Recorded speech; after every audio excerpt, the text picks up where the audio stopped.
Atilra es artífice de un proyecto solidario, colectivo y social.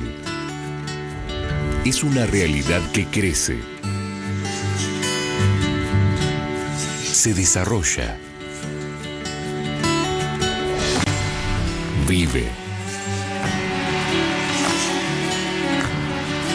y se multiplica.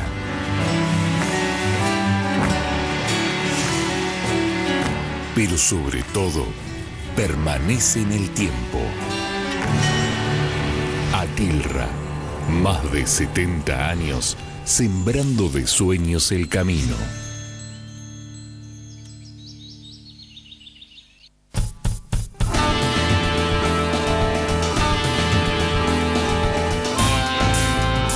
Hola, ¿cómo están? Muy buenas noches, bienvenidos acá a Economía 4D, como todas las semanas. Hoy, en este formato de verano, me ven solo, no lo tengo acá a Gustavo, que se tomó unos días, así que vamos a estar en este formato más íntimo, con un living de invitados que tengo hoy. Vamos a hablar de muchos temas que te interesan a vos que estás del otro lado. Vamos a hablar de qué está pasando con las expensas en la ciudad de Buenos Aires, una noticia que se dio los últimos días, y vamos a estar analizando ese tema con invitados que conocen y mucho de eso. Vamos a estar hablando de cuestiones laborales. Acordate que viene la reforma laboral, supuestamente, parece que pasa, que no pasa, y muchos temas vinculados con lo que está pasando en el mundo del trabajo. Te vamos a estar contando directamente con uno de nuestros invitados de esta noche qué es lo que está pasando en el INTI. Habrás visto estos días, conflicto, la General Paz, despidos. Vamos a contarte qué pasa ahí, que es un tema muy importante, además en el ámbito de una ola de despidos y anuncios que hubo desde el gobierno, esta nueva cuestión del nepotismo ahora y estas renuncias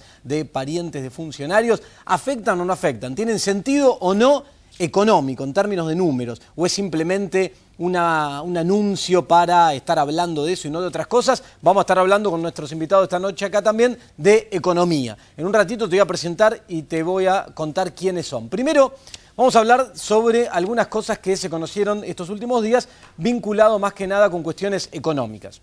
El día de ayer, el INDEC dio a conocer indicadores vinculados con la industria y con la construcción.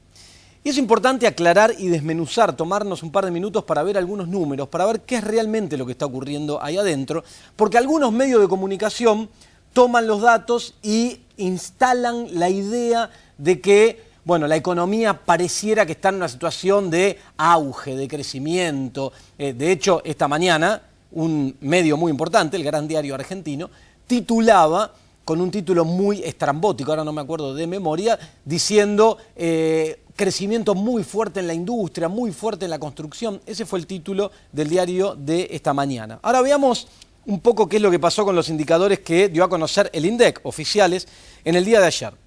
El estimador mensual industrial, que es el que mide la actividad en la industria, dio un crecimiento para todo el año 2017 de un 1,8%. ¿Sí? Todo el 2017 comparado con el 2016. 1,8%, positivo. Esto fue lo que impulsó este título de gran crecimiento en la industria. Ahora uno va para atrás y dice, bueno, a ver, ¿qué había pasado en el año 2016? ¿Cuál es la base de comparación? El año 2016, ¿qué había pasado con la industria? Había caído 4,6%.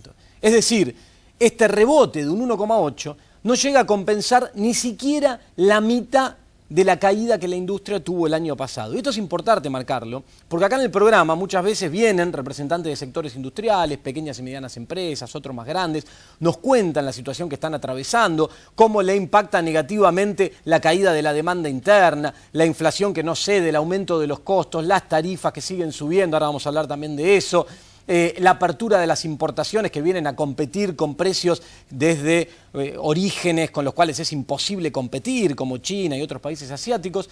Y sin embargo, pareciera, uno lee eso a primera vista y dice, entonces la industria está creciendo. Bueno, no llegó ni a compensar la mitad de la caída del año pasado. Y después agarrás el estimador este que publica el INDEC y empezás a desmenuzar adentro los diferentes sectores de la industria. ¿Qué es lo que está ocurriendo?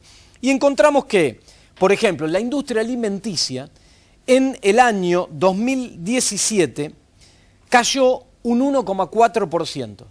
El año 2016 había caído un 1,2%. Es decir, lleva 2 años consecutivos de caída la actividad en la industria alimenticia, que además produce bienes básicos, vinculados con alimentos, con el mercado interno principalmente, y con alimentos, que no es ningún bien suntuario, sino todo lo contrario.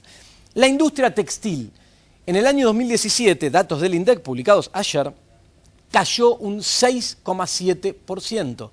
El año pasado había caído un 4,3%, es decir, más de 11 puntos de caída lleva acumulada la industria textil en 2 años, los 2 años de gestión de este gobierno. ¿Por qué más que el resto? Porque la industria textil, además de todo esto que acabamos de decir, está muy impactada por la apertura de importaciones. Productos textiles de orígenes, como te acabo de contar, Asia, China en particular, con los cuales es imposible competir, por cuestiones de estructura, de costos, de tipo de cambio y un montón de cosas. Papel y cartón, otro sector del índice, 0,2 negativo este año, 1,2 había caído el año pasado, sigue cayendo. Productos químicos, este año cayó un 1%, había caído 1,4 el año pasado, 2 años consecutivos de caída. La industria automotriz, que es un sector que tiene mucho peso dentro del índice, entonces una variación positiva te explica este 1,8 de rebote. La industria automotriz este año creció un 5,4%. Ahora, cuando uno mira y dice, ¿qué había pasado el año pasado con la industria automotriz? Había caído un 8,3%. O sea, este crecimiento que parece fuerte de 5,4 es un rebote que no llega siquiera a revertir la caída que habías tenido el año pasado. ¿Y por qué se explica este rebote del 5,4%? Principalmente porque está creciendo un poquito más rápido después de años de estancamiento la economía de Brasil. Gran parte de nuestra producción automotriz va a parar a Brasil y ese mayor crecimiento, no mucho, pero ese mayor crecimiento que tuvo la economía brasilera estimuló su consumo y la demanda de automóviles que producimos acá. Aún así, no llegó a compensar la caída del año pasado.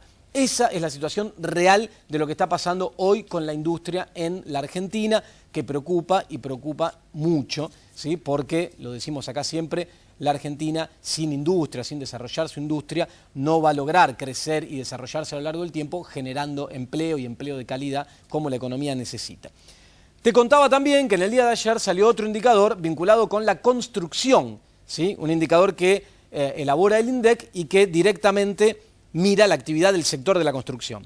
Cuando uno mira el indicador para el año 2017, a primera vista celebra, porque te da una variación positiva de un 12,7%, 2017 contra 2016. Vos decís, mira, la construcción sí es un sector que está creciendo. Ahora te digo, hagamos el mismo ejercicio. ¿Qué pasó en el año 2016?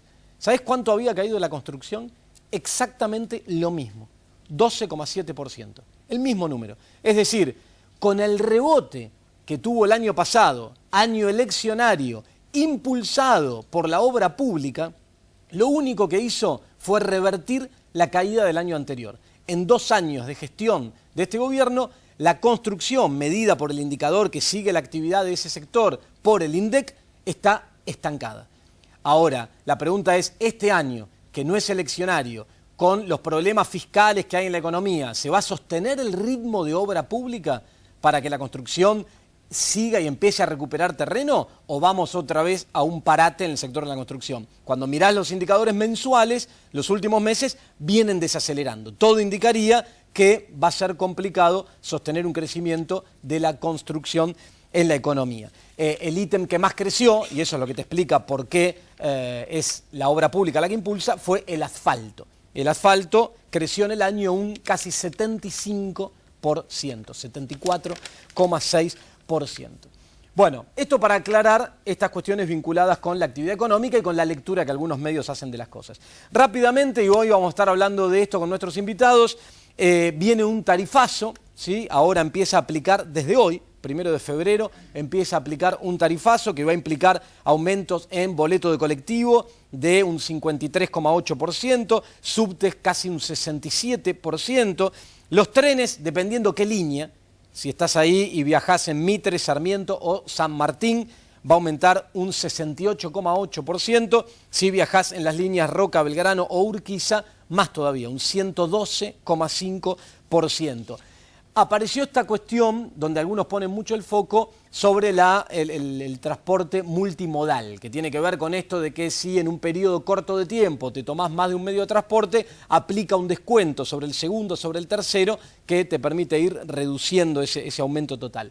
Ahora, revisaba algunas encuestas que se dieron a conocer el último tiempo, algunas sobre la Ciudad de Buenos Aires, otros sobre el AMBA, ¿sí? El ámbito de la Ciudad de Buenos Aires y sus alrededores. Para la ciudad hay estadísticas que marcan que el porcentaje de usuarios de transporte público que se vería beneficiado porque hace combinaciones y utiliza más de uno en un periodo de tiempo corto, como el que establece esta modalidad, es del 10%.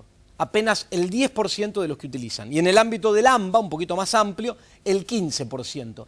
El restante 90 u 85% no se ve afectado por esta cuestión de lo multimodal y va a sufrir directamente el aumento en las tarifas. A partir de hoy también aplica un aumento en medicina prepaga, 4% aumento en medicina prepaga. Viene acumulando aumentos hace mucho tiempo y ya acumula registros de incrementos muy por encima de lo que es la inflación, como pasa con las expensas. Ahora te voy a contar que vamos a estar hablando de eso.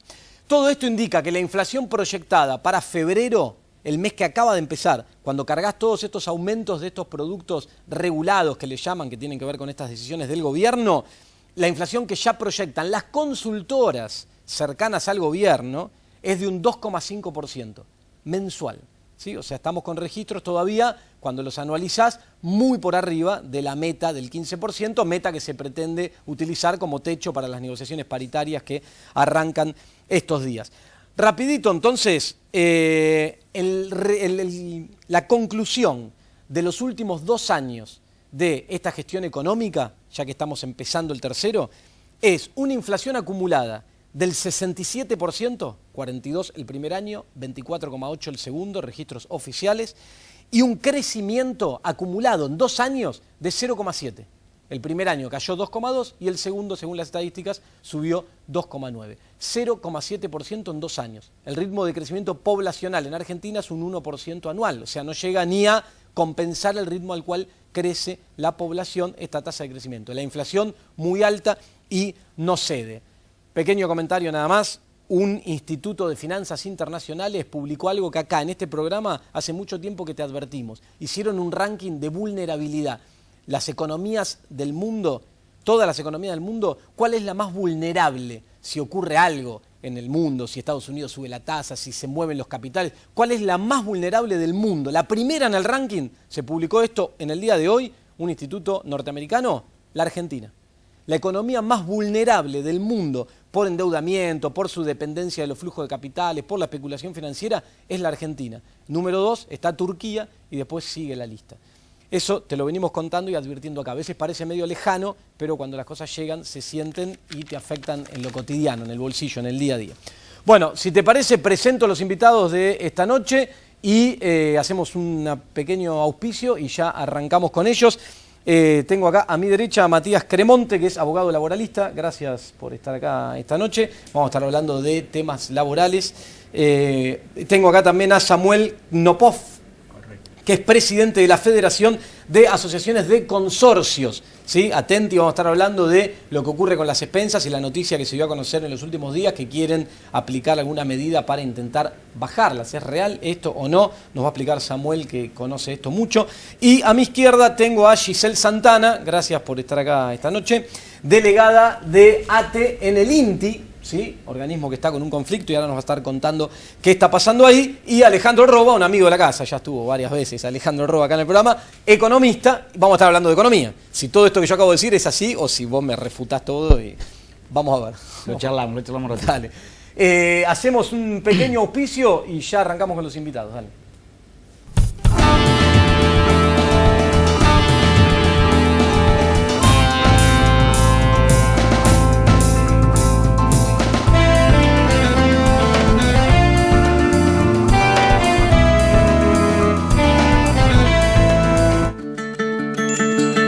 Atilra es artífice de un proyecto solidario, colectivo y social. Es una realidad que crece, se desarrolla, vive y se multiplica.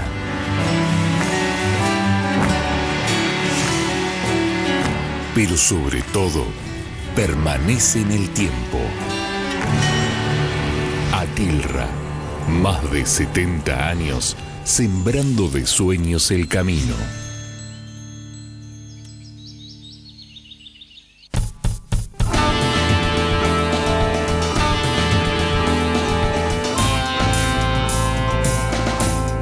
Seguimos acá en Economía 4D, ya te presenté a los invitados, vamos a arrancar hablando de qué es lo que está ocurriendo en el INTI. Recién te decía que está Giselle Santana, delegada de ATE, ahí en el INTI. Bueno, gracias por estar acá esta noche. Contanos un poco, ¿qué es lo que está pasando en el INTI? Ola de despidos, conflicto, danos un cuadro de situación. Sí, nosotros nos enteramos el día viernes de la semana pasada que iban a despedir a 250 trabajadores y trabajadoras del organismo. Fue una comunicación telefónica del gerente de Recursos Humanos, Ernesto Luna. Se negaron a darnos el listado de esos compañeros, era muy cerca de la finalización de la jornada de trabajo y la verdad es que se empezó a crear un clima de mucha angustia, de mucha incertidumbre, no solo por la confirmación de los despidos, sino porque además ni siquiera sabíamos de quiénes se trataba, así que realizamos una asamblea de emergencia en ese momento y decidimos mantenernos en asamblea permanente dentro del organismo hasta tanto las autoridades dieran alguna respuesta. Esta situación se extendió hasta el día de hoy, seguimos dentro del organismo, rodeados por un cordón policial y un operativo de la Policía Federal Argentina que es realmente monstruoso, que además impide el ingreso de otros trabajadores y trabajadoras al organismo, a su lugar de trabajo.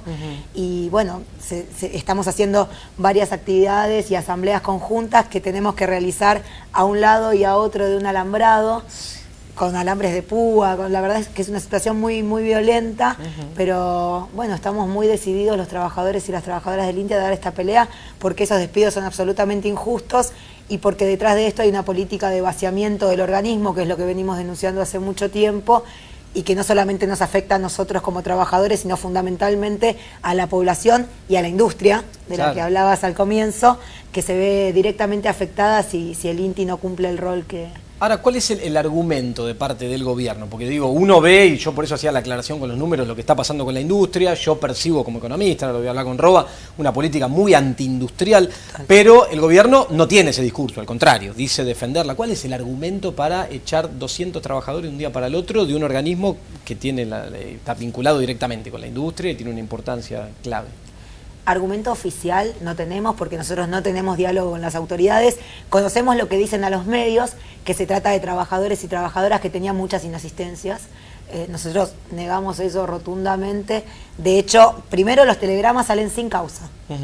Ellos mismos asumen que son despidos que no tienen ninguna justificación para hacerse y por lo tanto ofrecen las indemnizaciones correspondientes. Por otro lado, la mayoría de esos compañeros y compañeras que están dentro de ese listado, muchos de ellos han cobrado el plus por presentismo que este gobierno impuso a los estatales en la última paritaria, porque supuestamente todos somos ñoquis y vagos. Esos compañeros cobraron ese plus porque tienen una asistencia perfecta. O sea, difícil que el tema siga en asistencia. Es imposible. Nosotros sí tenemos una idea de por qué se dan estos despidos, porque cuando ves el listado, la inmensa mayoría son afiliados y afiliadas a nuestro sindicato, la Asociación Trabajadores del Estado.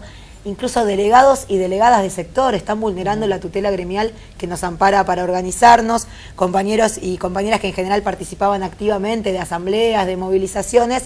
Entonces lo que entendemos es que esto es una política de desorganizar a los trabajadores, de disolver la herramienta sindical para poder avanzar en un plan que es mucho más profundo, que es lo que nosotros estuvimos denunciando incluso en el Parlamento Nacional, que tiene que ver con disolver los centros de investigación y desarrollo que existen en INTI, reducir el organismo a la mínima expresión, porque si no hay una política de desarrollo industrial, el INTI no tiene razón de existir. Y ahora yo percibo de parte del gobierno una actitud muy de estigmatización sobre los sindicatos, los representantes sindicales. ¿Cuál es la relación hoy con ustedes? ATE es la entidad que hoy tiene más, me decías recién ahí, afiliados. ¿Ustedes desde ATE tienen diálogo con el gobierno? ¿Los atienden? Absolutamente nada. No, de hecho estuvimos compartiendo con Silvia León, secretaria de organización del Consejo Directivo Nacional de nuestro sindicato, un programa. Me decían, no hay ninguna, porque los despidos no son solo en el INTI, los despidos son en todo el Estado, en organismos como el SENASA, en el Hospital Posadas, en fabricaciones militares, las minas de Río Turbio, y no hay ningún diálogo con el gobierno, con nuestro gremio. Han elegido un portavoz, que es la UPCN, que es el sindicato oficialista de todos los gobiernos, que ha dejado pasar todos los ajustes, y con ATE no hay diálogo, y en particular en el INTI mucho menos. Y no hay, en estos 200 despidos, no hay nadie vinculado con, digo, ¿son todos afiliados de ATE o no son de otra, no son de UPCN ni de ninguna? Hay algunos compañeros y compañeras que son afiliados a UPCN, no más de 40 en esos 250, o que no son afiliados.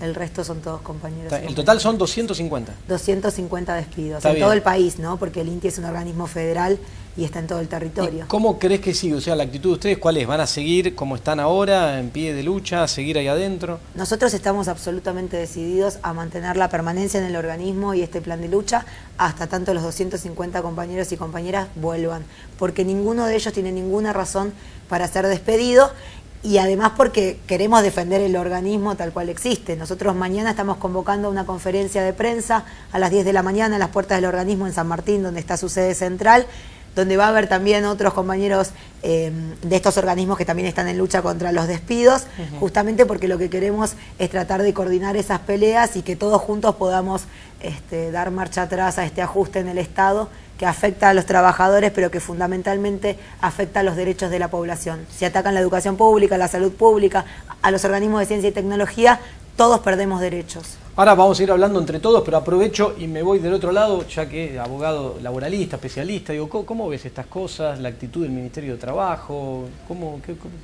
Sí, muy preocupante, porque justamente, más allá de estos despidos puntuales en el Estado, también hay centenares de despidos en el sector privado, y el Ministerio de Trabajo no está cumpliendo con ninguna de sus funciones esenciales: convocar alguna mesa de diálogo, tratar de mantener la fuente de trabajo, resguardarla. Todo lo contrario. Mira, por ponerte un ejemplo, la industria aceitera es una de las industrias tal vez más beneficiadas con este modelo. Una empresa aceitera, Huanguelén, cerró en Bolívar, dejó afuera 30 trabajadores. El sindicato está con medida de fuerza, el Ministerio de Trabajo no convocó una vez. Ayer Cargill despidió 50 trabajadores. Llamó por teléfono, imaginamos, al Ministerio de Trabajo, ya hoy hubo audiencia. Es decir, es un ministerio al servicio de las empresas, aparte, sin ningún tipo de esas eufemismo. empresas que vos estás nombrando están despidiendo trabajadores, lo que queda para el resto de la industria, los sectores pymes, porque son sectores de los más beneficiados por esta política. Lo que demuestra que hay, así como en el Estado, lo explicaba Giselle, hay una decisión política de tocar algunos sectores, primero de desprenderse de muchos trabajadores, lo decíamos al comienzo de la gestión de este gobierno y se fue ratificando, lo denunciamos desde la Asociación de Abogados Laboralistas, hubo una zona liberada, ¿no? Es decir, se podía despedir cualquier empresa pública o privada, puede sacarse de encima trabajadores, limpiar de comisiones internas, de activistas, de lo que quiera, no va a tener ninguna consecuencia.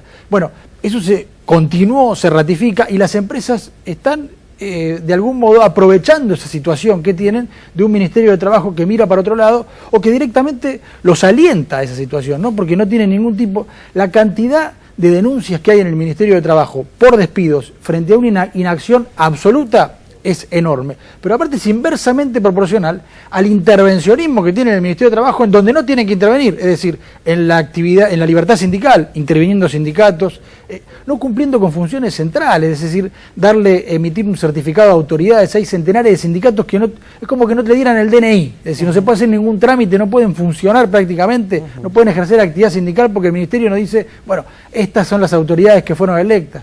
No hay homologación de convenios colectivos, salvo los que les sirvan como ejemplo, ¿no? Salvo los que se atengan a una pauta determinada. Si uno se pasa, si hay un sindicato combativo, tiene todo el castigo del Ministerio de Trabajo y del Estado. Es decir, una situación gravísima. Y ahora, en este abayazamiento que hay así sobre los derechos de los trabajadores, ¿cómo ves el tema de la reforma laboral que se había impulsado? En un momento parecía que hasta la cúpula de la CGT acompañaba, después se tiró para atrás. ¿Vos ves que eso hay posibilidad de que avance? ¿O? Bueno, el proyecto de ley está presentado en el Senado, ingresó a fin de año y no hubo ninguna modificación. Por supuesto, hay trascendidos de que, bueno, no se está tratando en extraordinarias como era su idea inicial, se habla de que pueda ser dividido, hoy sigue siendo el mismo proyecto, ¿no? Y es gravísimo si se trata entero o si se divide en tres, porque cada una de las cuestiones que se quieren reformular atentan contra los derechos de los trabajadores. Y como lo venimos denunciando, además, ni siquiera cumple con la finalidad que se le da del gobierno, es decir, que eso va a generar empleo, que eso va a generar trabajo registrado, que eso va a impulsar la industria o la actividad económica. No, todo lo contrario, y de algún modo eso se está ratificando. Pero que no avance la reforma laboral no quiere decir que el Estado, que este gobierno no esté interviniendo en el mercado de trabajo. Una forma de intervenir es esta, son los despidos, ¿no? Bueno, ahora tengo que hacer un pequeño corte, vamos a hablar, vamos a seguir con estos temas de trabajo que son muy importantes y vamos a estar hablando de expensas, de economía. Quédate ahí, una pautita corta y ya seguimos, dale.